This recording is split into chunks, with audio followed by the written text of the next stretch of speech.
Birla take institute से एक paper भी पब्लिश किया था। मतलब तुम अपने यूनिवर्सिटी के खिलाड़ी थे ऑलरेडी, उधर ही Yeah. किल कर रहे थे तुम। There was a lady who helped me to lift my luggage, 68 kgs luggage, and she dropped me till the house. Really? Yeah.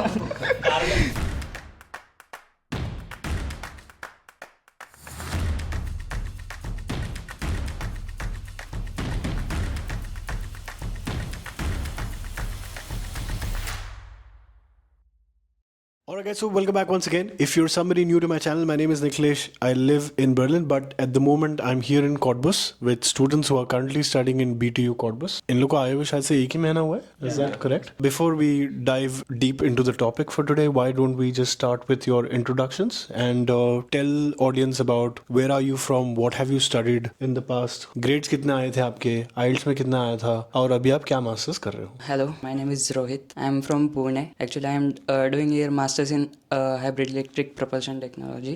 I did mechanical engineering in Pune. My score was 8.23 and my German GPA is 1.8. So, ये masters क्या कर रहा है?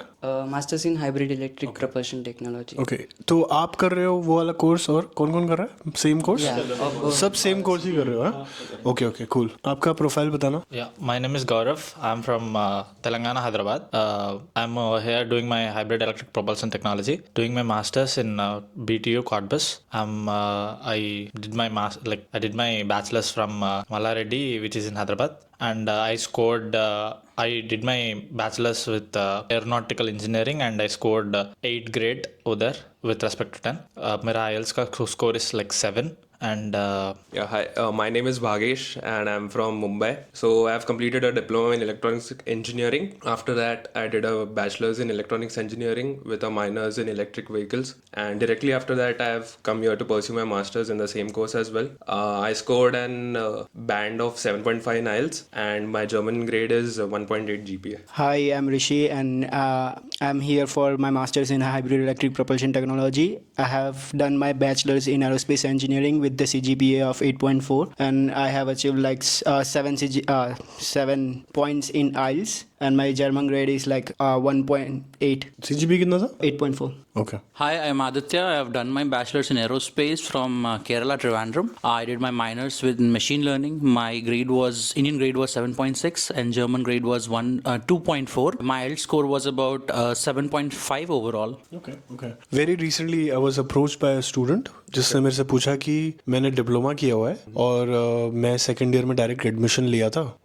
Right, I am sure you know where I am getting to, right? कि मेरा because diploma तो Germany में reject कर दिया गया है. आप डिप्लोमा बेसिकली रिकग्नाइज नहीं है. तो उसका क्वेश्चन ये था कि क्या जो मैंने जंप मारा है डायरेक्टली इन सेकेंड ईयर, उसका जो एक साल तो नहीं किया मैंने, उसका क्रेडिट्स नहीं मिल रहा है मेरे को, तो am I eligible to even apply? I mean of course eligible तो होगा बिकॉज ये यहाँ बैठा हुआ है. डिप्लोमा, आई थिंक इंडिया में क्या बोलते हैं उसको, D2D, diploma to right, D2D बोलते I हैं. did diploma. You also did diploma, तो बोलने का ना. अच्छा, okay.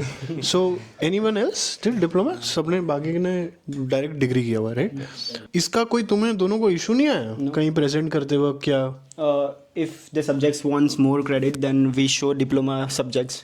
It adds on the credits. तो कोई प्रॉब्लम नहीं थी उसमें? ओके. बट ये कंसर्न तुमको आया नहीं था खुद को? No, I have just did Quora and they have said like okay, diploma के बाद डिग्री किया है, फिर डिग्री के मार्क्स है, तुम्हारा क्रेडिट्स हो रहा है उस सब्जेक्ट में, तो वो डायरेक्टली कोर्स ले सकते हो फिर. अच्छा, okay. So the thing is that when we applied for, the only concern here is not even ECTS, because we do qualify for the same credits that are similar to the bachelor's of 4 years. But the only thing is APS. So recently APS introduced the thing that you can't apply if you have completed a diploma but you are currently in your bachelor's, but you still can't apply for APS if your bachelor's is ongoing. So the new rule is that you have to complete your bachelor's as well, and then you can get an APS, and then you can come here to study a master's. Okay. That's the Okay, so somebody told him, I think one of the consultant, कि भाई तू public university में eligible ही नहीं है, तेरे को private में जाना पड़ेगा. No, that is not true. It's not true. no. Of course you guys are here. Yeah, I got 3 admits in total, so I don't think that should be a concern. Okay. Second question is, I just heard सबका CGPA यहाँ पर आपका बहुत कम है compared to these guys, right? मेरे को एक question आता है बहुत स्टूडेंट से कि भैया मेरे को ऐसी यूनिवर्सिटी बताओ जिधर थोड़ा आसान है एडमिशन मिलना. आई एम श्योर तुम लोग ने भी किसी को पूछा क्या? नहीं. But your grades are quite good, right? Like इनके तो 8 पॉइंटर्स मिनिमम आई थिंक मेरे को दिख ही रहा है.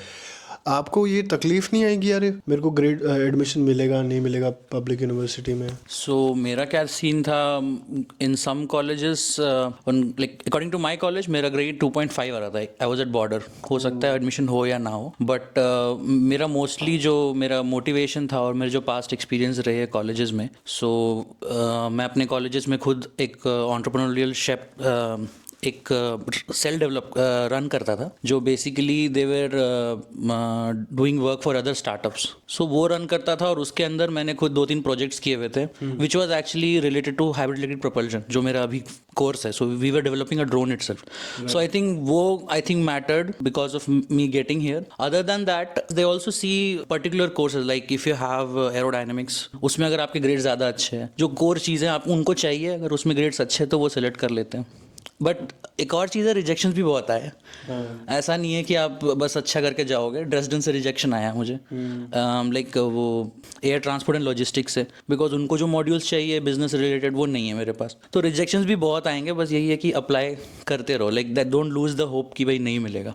ओके अभी आपने जो ऑफ कोर्स एक्सप्लेन किया कि आपने क्या क्या किया था, बट इसके अलावा अगर आपसे कोई आके पूछे कि भाई मेरा भी CGPA ऑलमोस्ट आपके जितना ही है या आपसे थोड़ा और कम है, तो मैं अपना प्रोफाइल कैसे एनहांस करूं, तो क्या एडवाइस होगी आपकी? पर्सनली आपका मोटिवेशन बहुत ज़्यादा मैटर करता है, and if you can relate उस कोर्स का कोई particular modules which you are very interested in, so आपको you have to make sure आप कोर्स के मॉड्यूल को अच्छे से पढ़े समझे, व्हाट आर द पॉसिबिलिटीज़, आप क्या करना चाहते हैं। So in your motivation you have to mention कि यार ये मॉड्यूल्स मुझे पसंद है, ये मुझे फ्यूचर में पढ़ना है। So that's very important. Other than that मैंने अपने खुद के पर्सनल प्रोफाइल्स में आई मेंशन कि why I wanted to choose Cottbus as well for aerospace, क्योंकि DLR इंस्टीट्यूट है यहाँ पे बगल में, दो इंस्टीट्यूट है, both are working in the same field, so I would like to work there. So वो भी मैंने मेंशन किया था। Can one of you explain कि मैं और क्या क्या कर सकता हूँ प्रोफाइल एनहांस करने के लिए? ग्रेड्स के अलावा तो ग्रेड्स तो है ही, ऑफ कोर्स वो मैटर करता है, बट ओवरऑल प्रोफाइल में कैसे एनहांस करूँ और मैं क्या क्या कर सकता हूँ? तो आप लोगों के एक्सपीरियंसेस में आपने क्या क्या किया था? और Okay, so I would say his main is German language. So even Aditya here, even though 2.4 hai, he has completed his German up to B1 level. B1 खत्म किया ना इसने? हाँ, So there's that. For me personally, I did 3 internships and then I did a government certification course in hardware and software repair of mobile devices. वो एक किया, then I worked in Mahindra and Mahindra. So basically it is more about how you present yourself as a complete package, not just relying solely on grades. And I guess Gaurav will tell about the publication. Like with respect to my thing, I would surely say like मेरा 2-3 papers publications है college से, and not just that, मेरा खुद का patents भी था, तो I have like 4 patents with respect to some propellant and all that stuff. मतलब तो अपने यूनिवर्सिटी के खिलाड़ी थे ऑलरेडी, उधर ही किल कर रहे थे तुम? या मैं ये बिरला टेक इंस्टीट्यूट से एक पेपर भी पब्लिश किया था recently before I came to this place. So these all things matter in your profile when you are very much focused into the subject what you are looking for. मैं propellant के ऊपर ही किया था, तो maybe those things really help me to get into BDU। Nice man. What else can I do? Same मैंने भी research paper publish किया था एक, एंड मेरा तो एक प्रोजेक्ट भी था, मीन्स वो साइक्लिक प्रोसेसेस पे था, मतलब कंप्रेसर से, तो हमने वो डेवलप किया था, तो मैंने वही प्रेजेंट किया। और यहाँ पे कंप्रेसर्स एंड मतलब प्रपल्शन रिलेटेड ही है सब कुछ, तो मैंने वो एक्सप्रेस किया मेरे मोटिवेशन लेटर में। तो फिर यही। ओके आप लोगों ने कितनी, मतलब अगर कोई अभी हमें देख रहा है, हो सकता है उसको खुद का एप्लीकेशन करना हो, ठीक है, कितने number of applications, how many number of applications one should definitely file, कि भाई इतना तो आपको फाइल करना ही चाहिए? ऐसा कुछ नंबर है आपके दिमाग में? और can you also give an example कि आपने कितना किया था और कितने में से आप सिलेक्ट हो गए थे? मिनिमम तो 6 होना ही चाहिए। 6 तो होना ही चाहिए। ऐसे ऑड नंबर कैसे निकाला? मतलब 6, 2 नहीं, 5 नहीं? पहले तो मोस्टली अगर कुछ टॉप यूनिवर्सिटीज़ है उसमें अगर आपको कोर्स जो करना है तो फर्स्ट 3 तो वो टॉप यूनिवर्सिटी होनी चाहिए उस कोर्स में से। और बाद में अगर आपका मतलब स्कोर थोड़ा कम है तो फिर रिलेटिवली मतलब यूनिवर्सिटी उसमें कोर्स रिलेटेड है आपका, तो वो अगर यूनिवर्सिटी करे 3 तो उसमें से आ जाता है। ओके आपने कितना अप्लाई किया था? With respect to my thing, I was mostly focusing on space technology, so मैंने 3 ही अप्लाई किया था। 3? हाँ, मेरे को इटली में भी अप्लाई किया था मैं, जर्मन के बगैर। राइट। तो इटली में भी 2-3 यूनिवर्सिटीज एडमिशन्स आया था, but I was morely focused on Germany. और 3 में से कितना एडमिशन आ गया? 3 में से ये BTU ही आया था. I एक was ही आया? looking for Bremen and then TU Bremen and TU Berlin. TU Berlin से रिजेक्शन आ गया था. I mean TU Bremen से रिजेक्शन immediately आ गया था. They were asking for German language B1. I don't have that. So और BTU like Berlin के वगैरह like they are more focused on people who are with good grades, more than good grades, like 8 point के ऊपर they are looking for.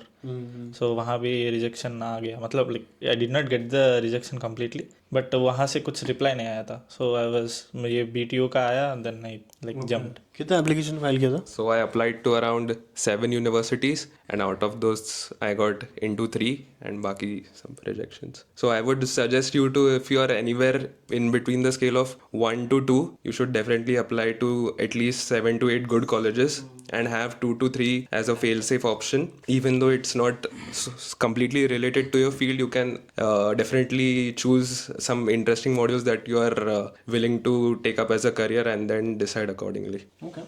So I filed in 3 TU Freiburg and then TU Munich and this by BTU and I got selected in BTU. Actually the thing is TU Munich में वो लोग expectations ज़्यादा थे, like 80 points I got from out of 100, so they rejected. And TU Freiburg में मैं mechanical में डाला था and that is again not my like specification नहीं था, तो उधर से भी रिजेक्शन आया था फिर. ओके. मैंने प्लान आउट किया था लाइक 3 स्टेजेस में. पहले 5 द मोस्ट ब्रांडेड कॉलेजेस जो मुझे पसंद है और जो कि बहुत फेमस है. उसके बाद mid cities like small tier cities and then comes the lowest like even in villages. Because मेरा था भाई you can fail at different levels, it's okay, and after coming here you can change your university, that is always an option. तो मैंने उस तरह से apply किया and I total applied to 9. I planned for 14, but by the time I applied 9, I got 3 yes. I got from Uni Wuppertal in computer simulation and science. एक यहाँ से आया था और एक और आया था, I don't remember the name properly. तो 3 आया था. Out of that, this was the most suitable to my course. तो मैंने ये लिया. As Rohit said कि like Gaurav also said that आपका जो प्रोफाइल है लाइक सबसे ज़्यादा मैटर करता है आपको करना क्या है. तो मेरे लिए था कि if I am not getting this, तो भाई मे फेल सेफ ऑप्शन कौन सा हो सकता है and if I can pursue it और नॉट. तो उस तरह से मैंने चूज़ किया था. एंड इसमें डरना नहीं है, like you just go for it. It's like you have dedicate कर रहे हो तो पूरा आगे बढ़ना है. You have to go means go. So you can't then doubt yourself, you have to just go. आप लोग को भी आए हुए 1 महीना हुआ है, कैसा था? मतलब जब तुम लोग आए, जो भी तुमने देखा इंटरनेट पे और जो इंटरनेट पे देख के आए और यहाँ आने के बाद, was it exactly the same या थोड़ा ऐसा लगा कि भाई यार ये क्या है? ऐसा कोई एक्सपीरियंस है क्या आपका? सो मैं सबसे पहले तो इंटरनेट से ये देख के आया था कि जर्मनी में नॉर्मली अकोमोडेशन का बहुत प्रॉब्लम है. मुझे उतना नहीं लगा था कि ठीक है नहीं मिलता होगा, ढूंढने पे मिल ही जाएगा. तो मैं यहाँ सबलेट लेके आया था. फिर यहाँ के मेरे को खुद को 2 महीना लगा ढूंढने में. वहाँ पे भी खून निकलेगा ये नहीं पता था. दर्द होगा इतना पता था, खून भी निकलेगा ये नहीं पता था. और लाइक मैंने 2-3 यूट्यूब वीडियोस भी देखा था. German people have some kind of racism, like उतनी मदद नहीं करते. लेकिन like my first experience was amazing. When I was coming from Berlin to Cottbus in the RB65, there was a lady who helped me to lift my luggage, like 68 kgs luggage, and she was really old, and she dropped me till the house. Really? Yeah. So she was amazing. No, not car में, tram. Tram में? Yeah. Okay. Wow यार. She has to go the other way, but for me, she came to my like till my house to drop me. So it was amazing. Like यहाँ पे लोग अच्छे ही मिलते हैं मेरे को. फिर पता नहीं दूसरों का पता नहीं. So for the most part, even my experience has been great so far. The only thing that I would suggest everybody is that even though you are an introvert or if you're shy to even ask for help, you should go and approach, because somehow somebody does help. So we even have similar experiences. So I would suggest that don't be an introvert. Just, if you need help, just ask. The Germans do help you. मेरा तो उतना ज़्यादा कुछ नहीं था, but I would suggest people to do their German level course very well, which would really help them to talk to the people around. And if you are going travelling around by train, or like if you got down at Frankfurt or Berlin, if you are traveling to train, but you need to talk to German, or else you need to understand the scripts what they are in, which would really help you to like cope up with your own skills. And apart from that thing, यहाँ का लोग अच्छा है ये, like as of now within this 1 month of period of time, अच्छा है। सही है। जैसा कि सब बोलते हैं कि ट्रेन के बारे में, ट्रेन का प्लेटफॉर्म वगैरह सब चेंज होता है ऑन द स्पॉट। ऐसा ही हम जहाँ आए थे फ्रैंकफर्ट पे,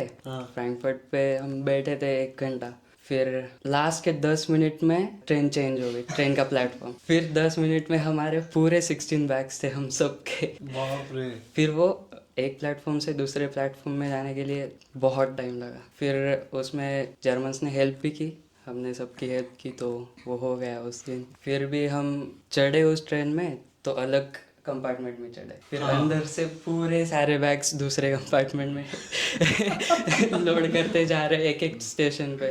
तो यही सीन हुआ था। आपका एक अच्छा रहा एक्सपीरियंस यहाँ पर अभी तक का? एवरीथिंग वॉज गुड, बट यहाँ का जो साइलेंस था वो मुझे काफ़ी स्पूक किया। Like I was like people don't talk, metro like कहीं पे भी हो they are like quite, ICE पकड़ो, ट्रेन पकड़ो, they are like quite, they look at you like anything. So वो थोड़ा सा स्पूकी था, but with time I started looking them back, so now it's normal. Yeah I stare them back now, so I feel normal here.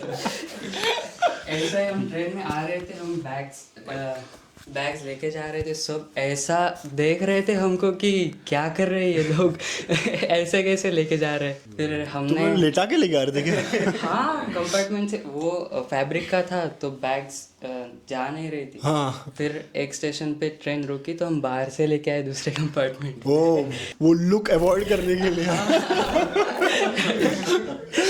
Okay okay okay.